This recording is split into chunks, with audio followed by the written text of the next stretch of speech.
Hiriyur to Challakere Hosapete Ballari highway ಇದು. ಹಿರಿಯೂರಿಂದ 18 kilometre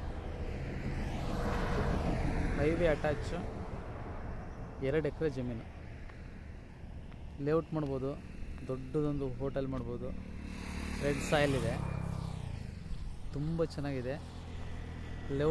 layout ಅಂತೂ ಮಾಡ್ಬೋದು. ಒಳ್ಳೆ ಮೂವಿಂಗ್ ಇದೆ. ಆ ಕಡೆ ಎಲ್ಲ ಫ್ಯಾಕ್ಟ್ರಿಗಳೆಲ್ಲ ಆಗಿದ್ದಾವೆ. ತುಂಬ ಚೆನ್ನಾಗಿದೆ ಪ್ರಾಪರ್ಟಿ.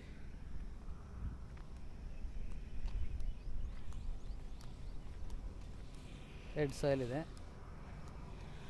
ರೋಡ್ ಫೇಸಿಂಗು 260 ಅಡಿ ಬರುತ್ತೆ. ರೋಡ್ಗೆ 260 ಅಡಿ ಬರುತ್ತೆ. 2 ಎಕರೆ ಇದೆ.